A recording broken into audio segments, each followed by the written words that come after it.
Perkenalkan, saya Tika Rafimawati dari Pendidikan Teknik Boga, NIM 195111015.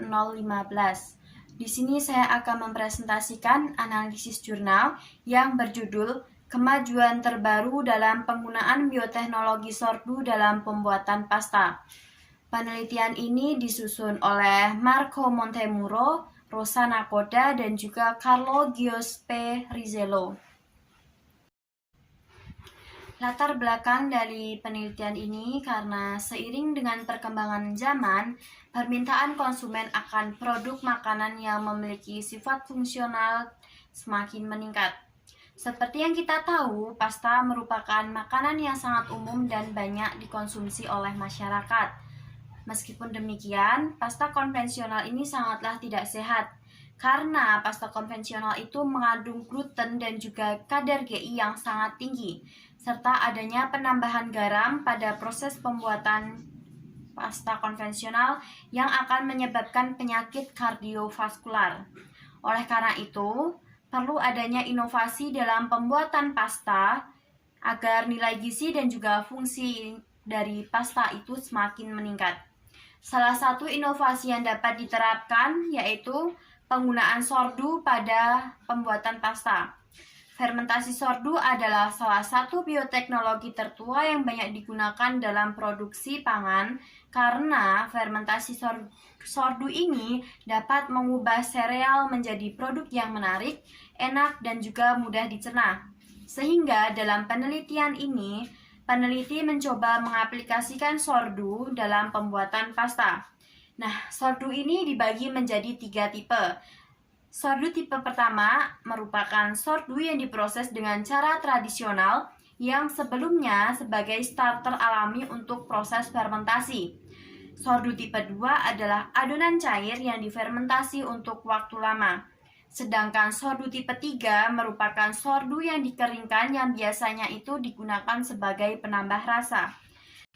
Nah, mengapa peneliti memilih menggunakan sordu sebagai inovasi dalam pembuatan pasta? Hal ini karena pasta konvensional dalam pembuatannya itu ditambah garam. Garam itu mengakibatkan adanya resiko penyakit kardiovaskular. Jadi untuk mengatasi hal tersebut perlu adanya pembuatan pasta jenis baru yang sangat perlu dilakukan. Salah satunya itu dengan menggunakan sordu itu tadi. Nah, mengapa sordu? Karena bentuknya itu. Karena sordu itu membentuk asam organik dan mekanisme pelengkap lainnya yang dikembangkan oleh bakteri asam laktat sehingga dapat menurunkan kadar glycemic index dari pasta. Nah, selain itu juga fermentasi sordu ini dapat memperkuat vitamin B, meningkatkan riboflavin, serta pengurangan tingkat daya cerna pati. Juga penurunan GI atau glycemic index. Vitamin B ini berfungsi untuk pertumbuhan dan juga pembentukan eritrosit metabolisme penghasil energi.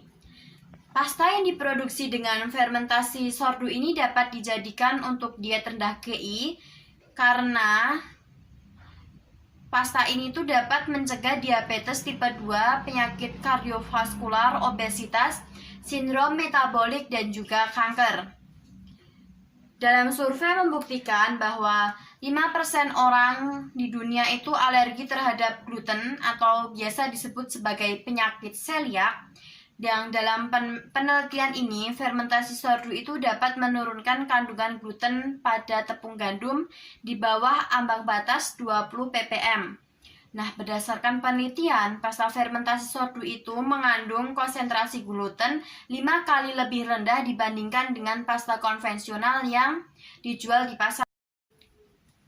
Hasil survei dari beberapa produk pasta, ada pasta semolina yang diperkaya dengan vitamin B2 yang difermentasi menggunakan substitusi parsial dan total dengan bakteri Lactobacillus plantrum pada 42 dan 60% itu menghasilkan sintesis vitamin B2. Selanjutnya ada pasta dengan semolina yang difermentasi menggunakan bakteri Saccharomyces cerevisiae dan Lactobacillus alimentarius dengan penambahan formulasi pasta sebesar 30%, itu menghasilkan indeks glikemik yang rendah serta kehilangan nutrisi saat memasaknya itu juga lebih rendah. Selanjutnya ada pasta semolina dengan kandungan gluten yang dikurangi. Fermentasi semolina ini dilakukan dengan fermentasi bakteri asam laktat pada 30% yang menghasilkan degradasi gluten serta tidak adanya perubahan atribut sensorik. Jadinya pasta yang dengan semolina menggunakan BAL ini tuh sama persis dengan pasta konvensional yang dijual di pasaran. Selanjutnya ada pasta yang dibuat dengan semolina tanpa kandungan gluten dan tepung beras tanpa kandungan gelatin.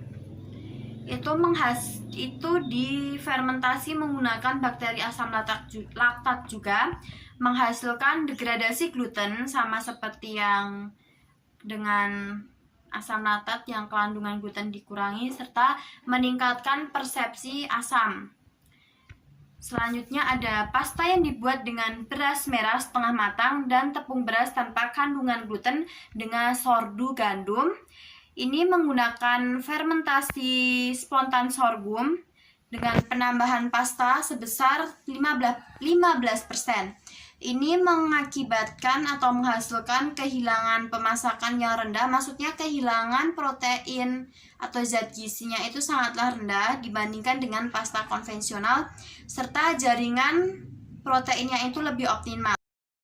Nah, dalam penelitian ini juga peneliti menggunakan substitusi tepung gandum dalam pembuatan pasta menggunakan kacang-kacangan dan serealia semu. Jadi tepung gandumnya itu disubstitusi menggunakan kacang-kacangan dan serealia semu. Hal ini bertujuan untuk membuat permintaan produk sehat dan alternatif citra positif serta hubungan antara makanan alami dan tradisional itu meningkat. Nah, substitusinya itu menggunakan kacang polong, quinoa, biji bayam, soba, kacang faba, dan juga pinyin bean. Mengapa menggunakan quinoa? Nah, karena pada akhir-akhir ini tuh produk quinoa itu sangatlah meningkat dengan tajam. Mengapa memilih menggunakan quinoa? Karena quinoa kaya akan serat dan juga senyawa bioaktif. Selanjutnya, mengapa menggunakan kacang faba? Karena kacang faba merupakan sumber asam amino yang bisa digunakan sebagai pengganti potensial dari kacang kedelai.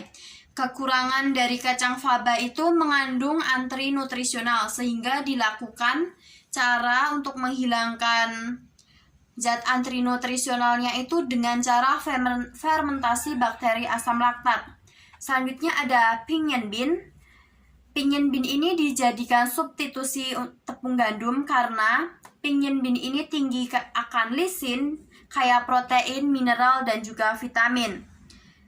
Kekurangannya itu mengandung senyawa antinutrisional juga, jadi perlu dilakukan fermentasi bakteri asam laktat untuk menghilangkan senyawa antinutrisional. Selanjutnya ini ada metode penelitiannya. Di sini starter yang terpilih itu ada Lactobacillus plantarum dan Lactobacillus roseae. Nah, ini fermentasi sordunya itu dilakukan dalam suhu 30 derajat Celcius selama 16 jam. Selanjutnya dilakukan pengeringan beku, kemudian tepung difermentasi yang selanjutnya ditambah menggunakan semolina dan juga air. Selanjutnya dilakukan pencampuran. Dan selanjutnya setelah pencampuran itu semua bahan-bahan yang ada tepung, air, dan juga starter tadi, setelah pencampurannya itu benar sudah dilakukan dengan benar, selanjutnya dilakukan ekstraksi yang kemudian dilanjutkan dengan pengeringan suhu rendah yang setelah selesai semua proses itu akan menghasilkan pasta yang telah difortifikasi. Hasil dari penelitian tadi itu adanya peningkatan kekenyalan, rasa asam, bau, serta elastisitas, dan juga adanya aftertaste yang berbeda jika dibandingkan dengan pasta konvensional. Dan untuk properti memasaknya itu adanya penurunan OCT, penyerapan air, dan menyebabkan peningkatan susut masak. Ada beberapa produk yang telah teliti. Di antaranya ada pasta kacang faba bebas gluten yang difermentasi dengan starter pilihan sebesar 100%. Ini menghasilkan peningkatan protein dan juga kandungan pati resistennya itu semakin meningkat, serta persepsi rasa kacangnya itu yang menghilang atau rendah, jadi tidak terasa jika pastanya itu menggunakan tepung kacang. Selanjutnya ada pasta yang dilapisi dengan kacang faba yang difermentasi. Jenis fermentasinya itu menggunakan starter pilihan dengan penambahan formulasi pasta pada 50% yang menghasilkan peningkatan kecernaan dan indeks kualitas protein serta adanya penurunan degradasi indeks glikemik dan dari penghambat tripsin dan tanin. Selanjutnya ada produk pasta yang dilapisi dengan quinoa yang difermentasi. Jenis fermentasinya itu tepung quinoanya itu difermentasi menggunakan bakteri asam laktat dengan penambahan formulasi pasta sebesar 20%.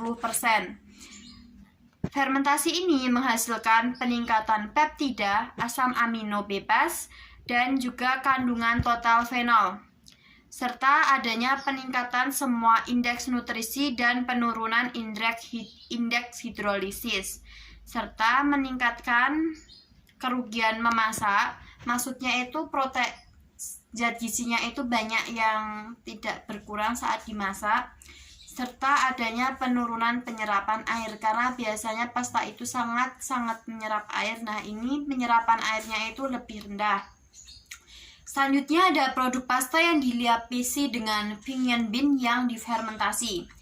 Fermentasinya ini menggunakan fermentasi spontan kacang pinyin dengan penambahan formulasi pasta sebesar 10% yang menghasilkan peningkatan indeks kualitas protein dan skor kimiawi, serta adanya aksesibilitas sensorik pada tingkat substitusi di bawah 10%.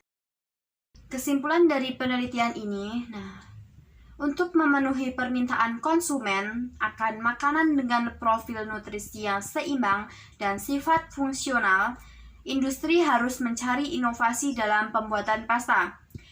Peneliti menggunakan sordu dalam pembuatan pasta ini karena sordu dapat menurunkan kadar GI, mengurangi kecernaan pati, memperkuat vitamin B, meningkatkan riboflavin, serta pengurangan tingkat daya pecerna pati dan juga GI. Juga, fermentasi sordu ini dapat mengatasi masalah seliak karena fermentasi sordu ini menghasilkan pasta yang mengalami degradasi gluten yang menyebabkan aktivitas antioksidan meningkat. Juga, pasta yang dibuat dengan sordu ini dapat mengatasi penyakit kardiovaskular. Pasta yang dibuat dengan fermentasi sordu ini memiliki perbedaan tekstur yang sangat berbeda nyata dengan pasta konvensional. Akan tetapi, produk pasta ini jika dibandingkan dengan produk pasta konvensional yang bebas gluten, tidak ada perbedaan yang sangat nyata.